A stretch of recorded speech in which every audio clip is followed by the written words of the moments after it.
A Caribbean complex that became a mecca for rock legends. These ramshackle buildings had a profound effect on 20th century music. A perplexing Georgian ghost town built to host a fearsome dictator. There's a massive, sprawling, circular structure that looks like a spaceship about to launch. A grand old lady in the American Deep South. The fact that D.W. Griffiths was there illustrates the way in which politics, entertainment and propaganda are all joined together.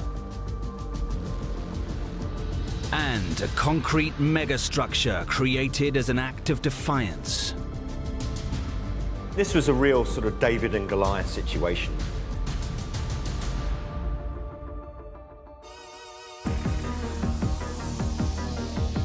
Decaying relics, ruins of lost worlds, sites haunted by the past, their secrets waiting to be revealed.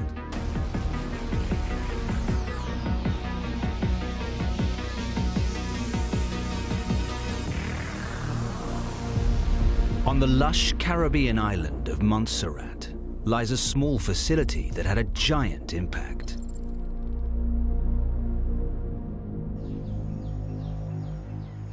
Montserrat is kind of a tropical paradise. Beautiful beaches, jungles, and a very impressive volcano jutting up in the middle of everything. Hidden amongst the dense vegetation is what appears to be a decaying vacation home. It looks like it was a great villa with a pool and all these buildings. But this swimming pool is filled with rank water. Roofs are caving in, walls are collapsing. Traces of a highly technical operation suggest that this place was more than just a holiday home. There are these rooms that look almost like police interrogation rooms. This is a place most people have never heard of, but everyone's heard the work that came out of here.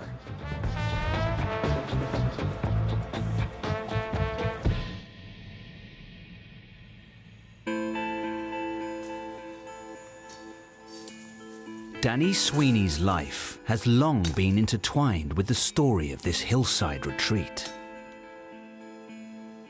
That was the living room, where all the long chairs and the sofa chairs was laid out.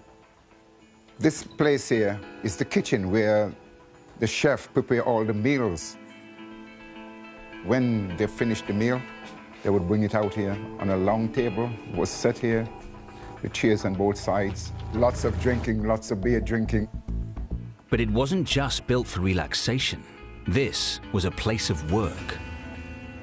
This is where all the recordings been done. It was amazing. It was amazing. I've never seen anything like that before. This is Associated Independent Recording, known as Air Studios. It was the brainchild of a 20th century music icon. George Martin was, without a doubt, the most famous music producer of the rock era. Martin was famously the producer behind the Beatles' greatest albums. After the breakup of the Beatles, Martin opened Air Studios London in 1970. But soon realized that working with musicians in the bright city lights created its share of problems. There were too many parties at night. They had family issues, girlfriend problems, you name it. Martin thought, what if I could just get my bands out of here, somewhere where we can all just focus on the music in a peaceful atmosphere. A trip to a tiny British overseas territory gave him an idea. When he went on holiday to Montserrat, he fell in love with the island. Montserrat is a very peaceful island. Very quiet, very friendly. You know, nobody harass you, nobody hassle you. He thought this was the perfect place to build a studio. Air Studios Montserrat opened in 1979. It would cater for all the artist's needs. Bedrooms, kitchens with chefs cooking for them, booze on tap, and a swimming pool. This place had everything. They could do their work in peace with no fans, no fanfare, and have the freedom to be as creative as they possibly could be. Despite its remote location, Martin ensured that the studio was state-of-the-art. It had everything you would have in a recording studio in London or New York or Nashville or Los Angeles. The soundboard was custom-made to a ridiculously high standard. The band play in the room where you see the glass are, in that back room. And then the engineer is up here recording what he's doing. You could pick out every touch of the snare drum. Every little sound can be isolated because the microphones are so good, the equipment's so good, and they've got these giant mixing boards so they can control all these different sounds independently. Martin brought some of the biggest names of the 1980s to his island retreat. Michael Jackson, Duran Duran, Rush, Jimmy Buffett. It's like a who's who of 80s music. Some truly monumental albums were made there. Dire Straits' Brothers in Arms, Elton John's Too Low for Zero, Synchronicity by Police. Many of the bands who recorded here found inspiration in the rhythms of island life and its people. When Danny visited a local bar with Dire Straits and danced with their wives, he became enshrined in rock and roll folklore.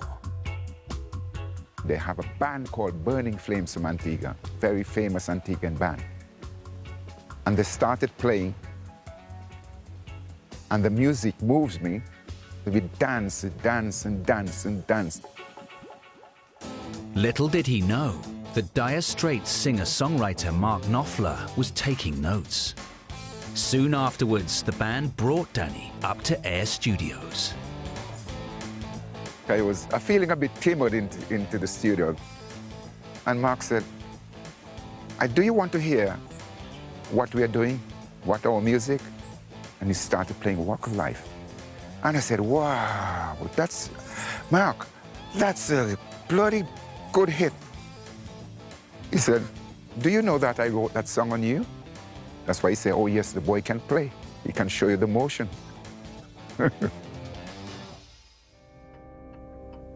Air Studios produced some of the most memorable music of the 1980s. But the party would soon come to an end. The Rolling Stones were there in 1989 to record their album Steel Wheels. Unfortunately, they're going to be the last band to record at Air Studios. But the damage on show here wasn't caused by Mick Jagger or Keith Richards. Hurricane Hugo made a dead hit on the island of Montserrat. The winds were horrific, 140 miles per hour, really tearing the whole island apart. Danny was upstairs in the Air Studios living area when the storm landed on the 17th of September, 1989. The wind started blowing very, very strong. Started blowing out the sliding door. So we come down the steps and we ran into the studio. Thanks to its hefty construction, the recording studio was the safest place to be. It was so soundproof. All what we felt was that the studio was just shaking a bit, because of the force of power of that wind. But when Danny peered out in the midst of the hurricane, he couldn't believe what he was hearing. No guitar string make a sound like that.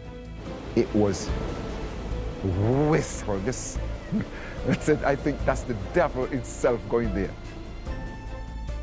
It destroyed something like 90% of the structures on the island. While the roof of the main house was badly damaged, miraculously, the studio largely survived. The real damage came in the aftermath. All the electrical poles were down, everything. The studio has to be 24 hours a day with electric. It has to be air-conditioned, and you can imagine the heat that is inside, because it was 2 weeks before they get electric back again. The dust started gathering mold. When George Martin managed to return to Montserrat 6 weeks after the hurricane, he found his state-of-the-art equipment and the island's infrastructure in ruins. How can you bring artists to an island with washed-out roads, no power, no hotels, no running water? Martin eventually decided he would have to close the studio, which must have been a real heartbreak for him. But even if he'd kept it open, there was another disaster waiting. In June 1995, more than 5 years after Hurricane Hugo, the island's long-dormant volcano erupted, burying its capital city Plymouth in mud and ash. I've never seen darkness like that. The whole area just dark out. No light. You can't put your hand in front of you, you can't see it. Just so dark. That's when it's scary. It made Montserrat off limits for tourism, recording, pretty much anything. In the wake of a disaster that has left large areas of the island inaccessible to this day, George Martin and the bands who worked at Air Studios rallied together to help. Martin organized a benefit concert to help out the islanders. He brought in all of his old stars. It was a great gesture of support and love for this place that he devoted a lot of his life to. Martin continued to return to the island until his death in 2016. But he was never able to revive the fortunes of Air Studios Montserrat.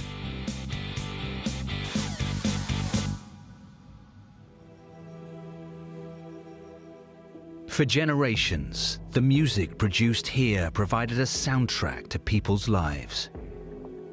But a shifting industry was bringing the world that created Air Studios to an end. By the 1990s, the whole model of recording rock albums, the way they did it on Montserrat, that was changing. And that meant that the idea that a band could move off to some tropical location for weeks on end, those days were gone. Danny would like to see this musical monument preserved for the future. I think it should be upgraded and put into a museum that people can come and see where all these songs were produced. In eastern Finland, a dense forest hides clues to some of the nation's darkest moments.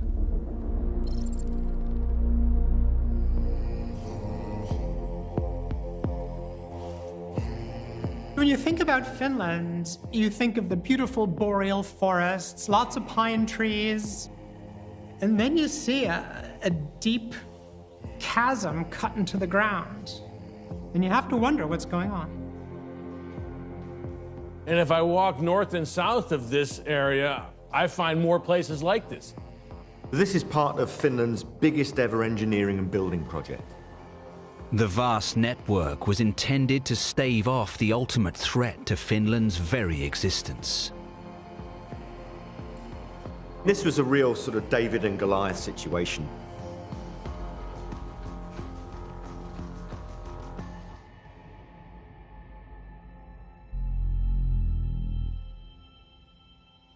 In recent times, this abandoned complex has seen fears over a contentious border resurrected.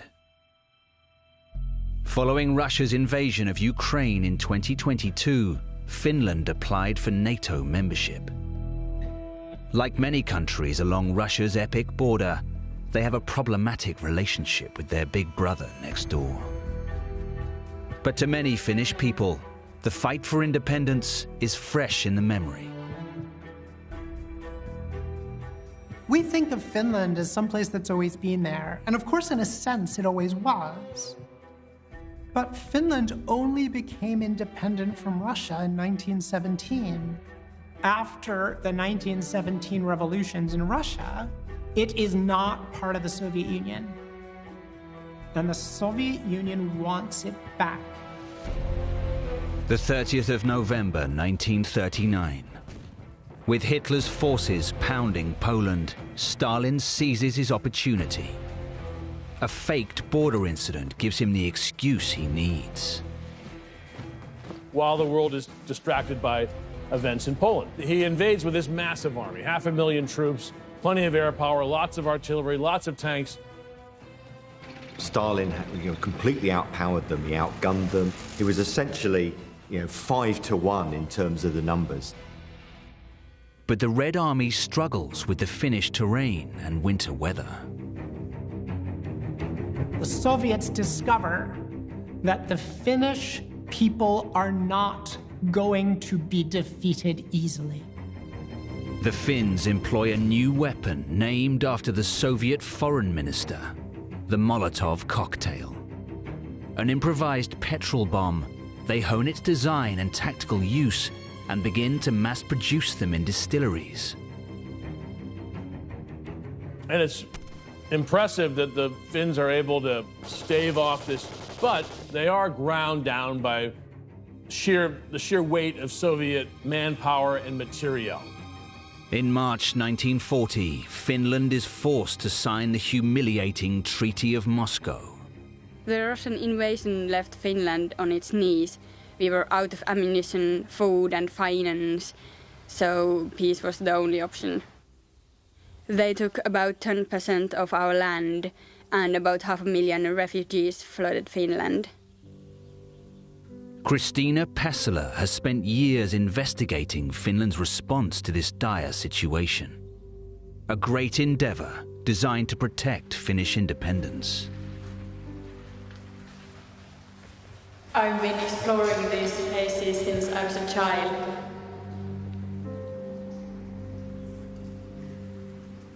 This might be an observation place up there. It's really high. It's probably 10 to 15 meters. From the outside, just a tiny dome is visible. But exploring the area, it's one of many defenses that stretch the length of Finland's eastern border. They built around 200 miles of trenches up to Arctic Ocean. Part of an ambitious plan called the Salpa Line, this network of defenses would run from the Arctic Circle almost as far as St. Petersburg, known then as Leningrad. Their will to fight is not broken. So they build back. They prepare themselves for another round with the Soviets. And this time, they're not going to lose. 35,000 Finnish volunteers who come out there and break rock and dig these tunnels and build these underground forts.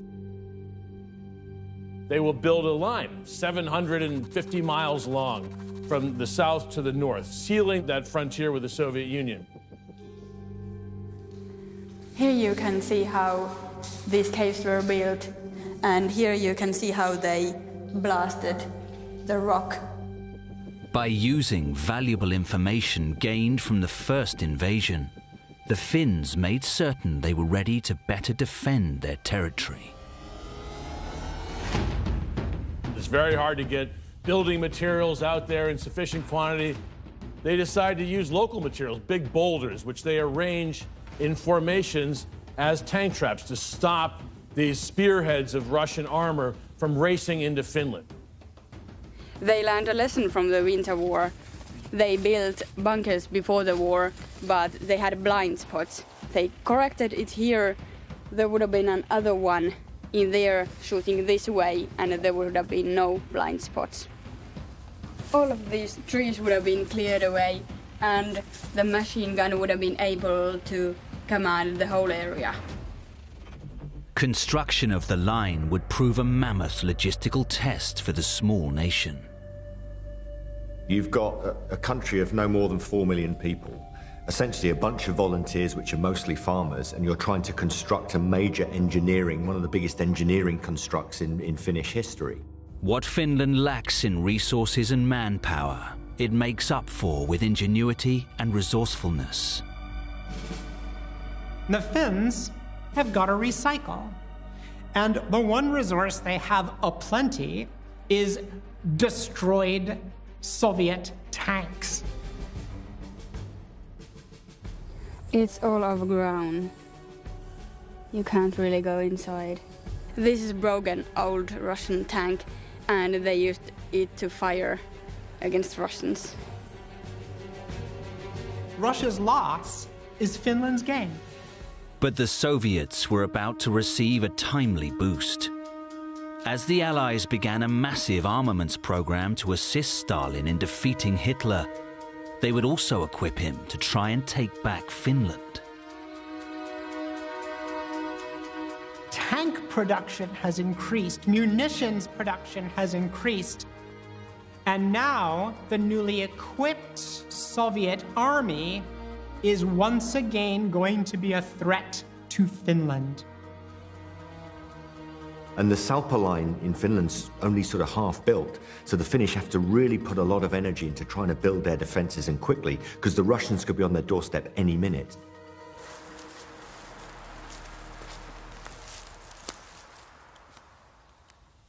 They used a metallic mold here on the outside and a rubber ball on the inside, and then they poured the concrete in and sucked extra water out and let it set. It's a really quick method. And so you can now build 2 to 3 bunkers a day, and these would be immediately, usable by armed forces. Finland rapidly mobilizes, and while the two nations trade territory over the course of the war, the Finnish army stops the Soviet Union short of the Salpa line in 1944. So the Salpa line, in effect, did its job. The Russians were hell-bent on getting to Germany, and they realized the Salpa line was there. So when they drew up the new sort of Finnish frontier, that they actually drew it in and around the Salpa line because they knew it was a place they couldn't pass. The peace reached between Finland and Russia spells the end of the defenses that this small nation had raced to complete. As part of the peace treaty, the Finnish had to completely disarm. So the Salpa line itself had to be meticulously taken to pieces. They had to remove everything from inside, and that's why they are empty today.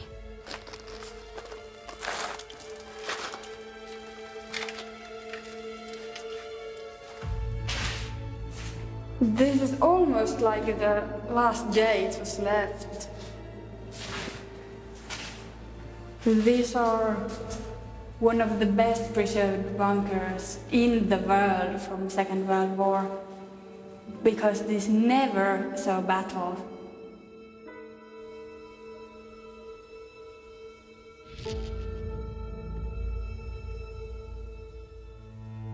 The situation in early 2023 is that Finland remains in limbo outside of NATO, waiting to be admitted, with an increasingly hostile Russia looming over the border. The Salpa line exists today to remind the Finnish people to be clever, but also to be vigilant.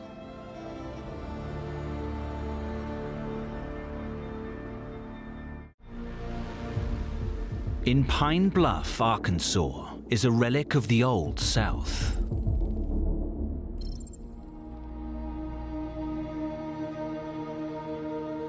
We're in the middle of Arkansas. It looks like a place where you could load up on fishing gear or eat some good barbecue.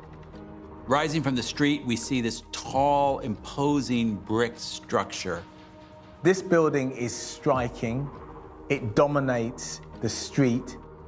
There's frescoes on the wall, there's plastered porticos and columns. The decorative facade conceals an interior long past its former glory. This building was built to impress. There's a grandeur that one would associate more with Broadway. At the same time that you see the opulence that was once here, you also see the wreckage of time. This place is just a mess. It's almost Romanesque in style. But when we see it now, we don't think of the glory of Rome, but perhaps the failures of Rome. This decay is symbolic of an ideology once championed in these parts that was rotten to the core. The glorification of the Ku Klux Klan in Birth of a Nation really reignited the Klan in many areas of the country to devastating effect. Places like this weren't just places of entertainment, but also sources of political propaganda.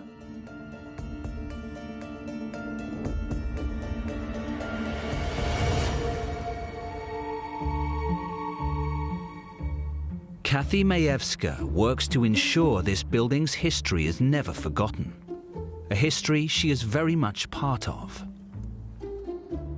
I first came here and performed on the stage at the age of 4, every year until I went off to college.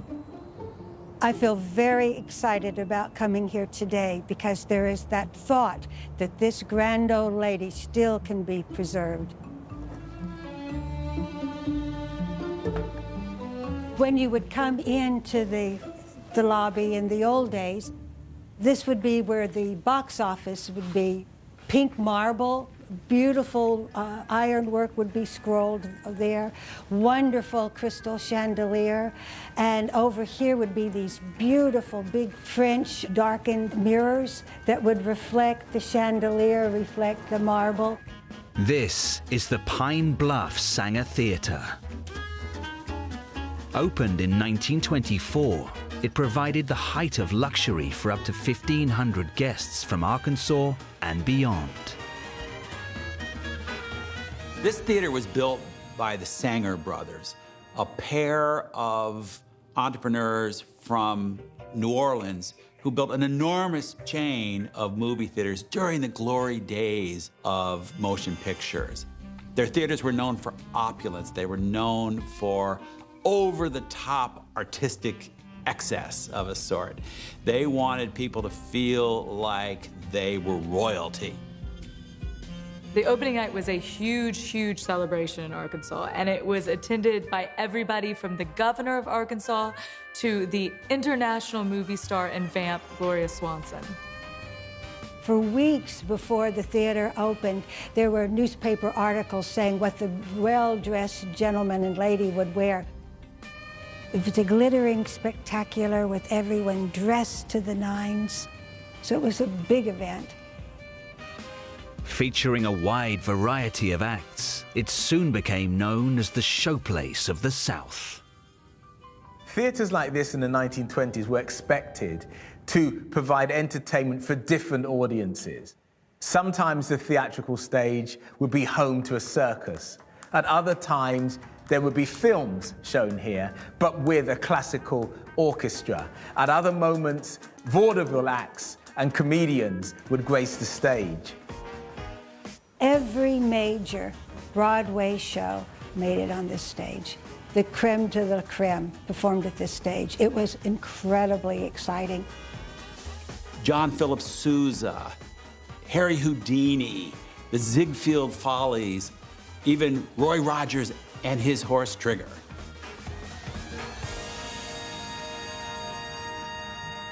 It was billed as being open to everyone. They were constructed in such a way as to be able to get built and get open and start entertaining the public in this kind of affordable opulence. Must have been so exciting for people to get to go to the movies and get dressed up and escape all of their realities for just a few hours. There were even children's shows on Saturday where the price of admission was an empty Coke bottle.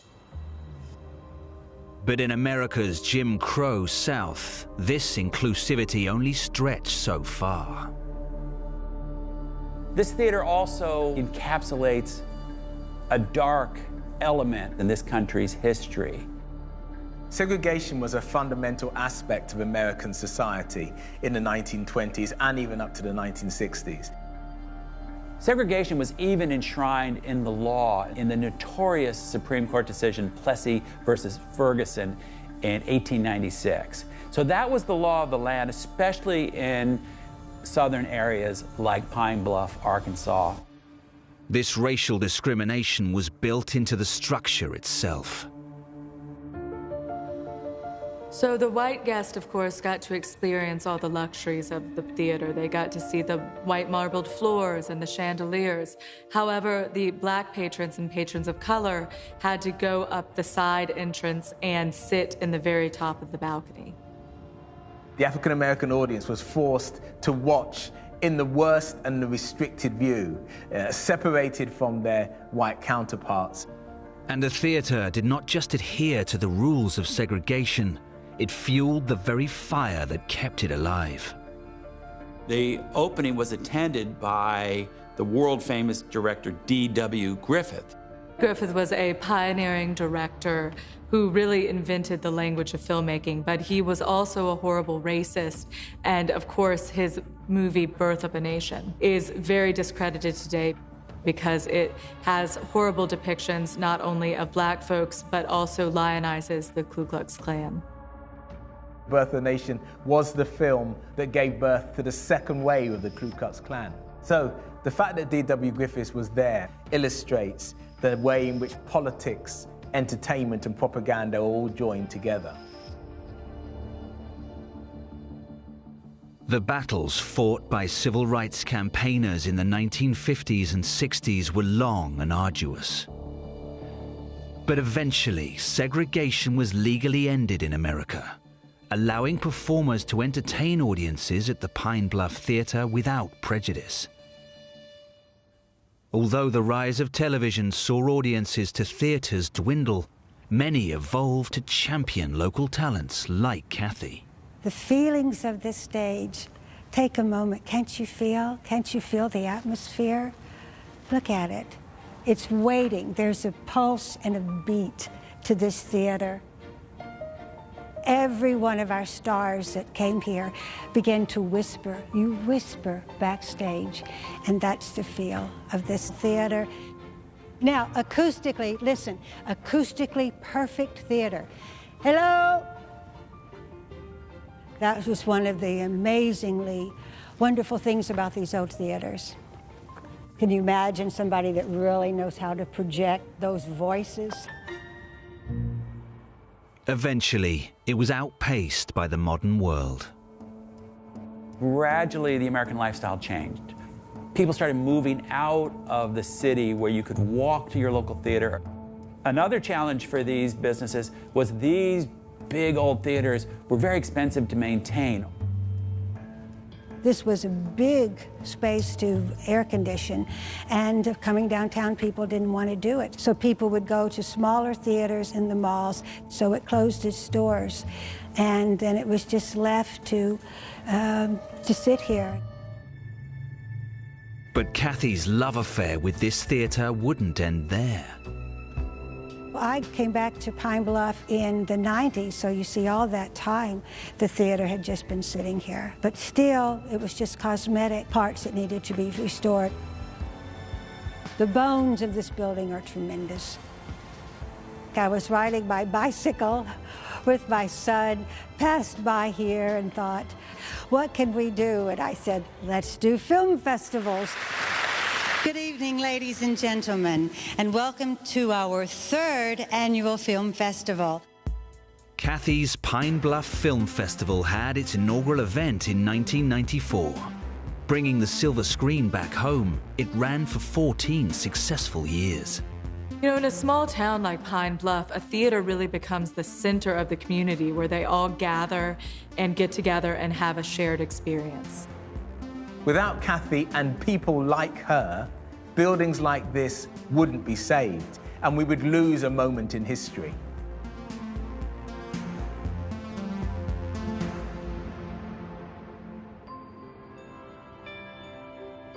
Ultimately, possession of the theater passed to the city of Pine Bluff. No restoration efforts have yet been announced, but Kathy is still hopeful.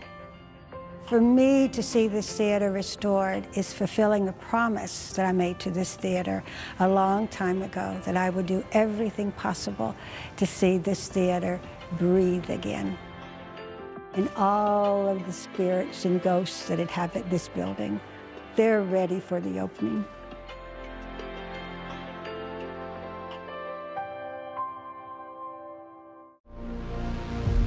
In western Georgia, at the foot of the southern Caucasus, stand the remains of a vast ghost town.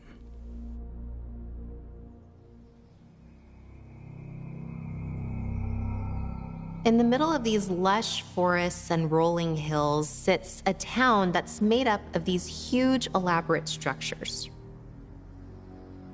And the structures are quite eclectic. You know, you've got sort of Persian-seeming arches, and then you've got Romanesque and Gothic columns. The sheer splendor of this site is really overwhelming. This was luxury by design and luxury with intent. The opulence of this architecture tell us that whoever walked these halls was considered worthy of luxury. But some buildings are harder to place. You've got this one circular disc-shaped building with a hole in the roof that looks like a flying saucer. At first glance, Mother Nature seems to be the only resident. But delve deeper, and there are signs of life.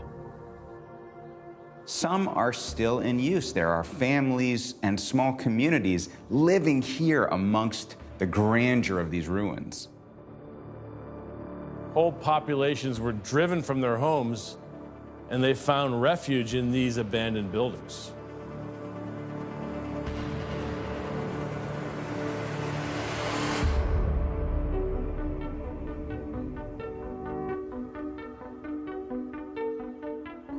Gedevanishvili manages a local museum dedicated to the history of Skal-Tubo, a town she has called home her whole life. მე დავიბადე წყალტუბოში, გავიზარ, წინ მოხდა აი ეს მშენებლობები ჩემთვალ. All the constructions here are intimately connected to a notorious dictator. The story goes that a shepherd stepped in a pool of warm water and was suddenly healed of his ailments. Skal-Tubo springs became legendary and began attracting the attention of powerful elites. The first sanatoriums, the first spa buildings were built here in the 1870s. But the place really exploded during the communist period. After chemical analysis revealed high levels of radon in the water, it was officially declared a medical spa resort in the 1920s.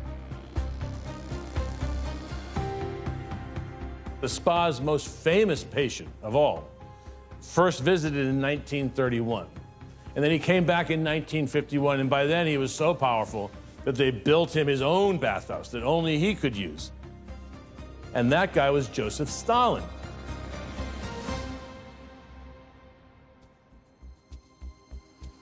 ეს გასაიდუმლოებული იყო, რა თქმა უნდა, საჭირდებოდა სტალინი, მაგრამ ვიცით, რომ არსებობს წყალტუბოში აგარაკი, რომელიც სპეციალურად აუშენებიათ სტალინისთვის და აი ამ აგარაკზე ჩერდებოდა, რომ Though it still exists today, the holiday home is a shell of its former glory.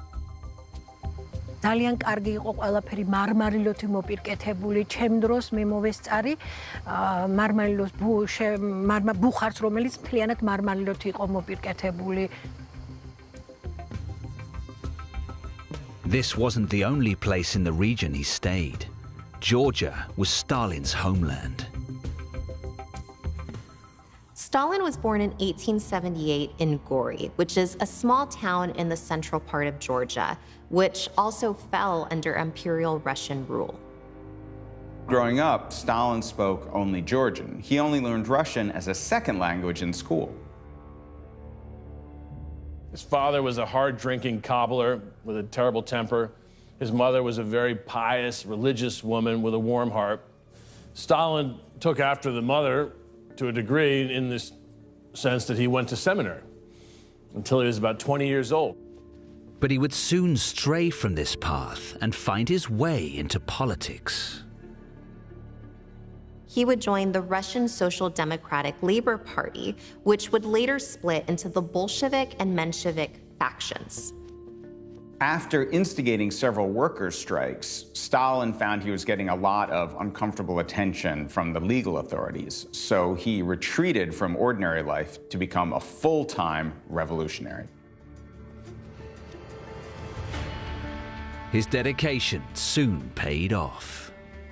He goes with a more radical Bolshevik faction and eventually is elected as a Bolshevik deputy, and he finds his way into Lenin's inner circle, which positions him to take over the Soviet Union after Lenin's death. It's very clear that Stalin had Georgia close to his heart. And it was under his orders and his administration that the spa in Skaltubo was built to his exacting standards. When Stalin returns to Moscow in 1951, he likes Skaltubo so much that he orders every Soviet ministry to build its own sanatorium in Skaltubo so that all of the workers that each of these ministries oversees can take their vacation there. More than 20 sanatoriums were constructed as visitors flocked from across the USSR to take advantage of their right to rest. This right to rest was such an important principle that it was actually written into the Constitution of the USSR. Spa break wasn't a luxurious getaway only for the pampered and wealthy. It was a required, mandatory annual respite. ჩამოვიდოდა დამსვენებელი, მას ემსახურებოდა ექიმი, გაუკეთებდნენ ყველანაირ ანალიზებს და აი ამ ანალიზების დასკვნების შემდეგ უკვე აძლევდნენ დასკვნას, რომელ აბაზანაში უნდა ემკო. By the 80s, there was a direct train line from Moscow here, and there was a sanatorium built exclusively for the use of the KGB. But decades of booming popularity were about to come to a dramatic end. With Georgia gaining its independence and the subsequent fall of the Soviet Union in 1991, the fate of Skaltuba was sealed. The fallout from the collapse of communism continued to bite. During the Georgia-Abkhazia conflict of 1992 to 1993, about 200,000 people fled from the breakaway area of Abkhazia, and about 8,000 to 9,000 of them ended up taking refuge in the empty hotels in Skaltubo. This was supposed to be a temporary arrangement, but 30 years later, some of these apartments are still home to displaced families.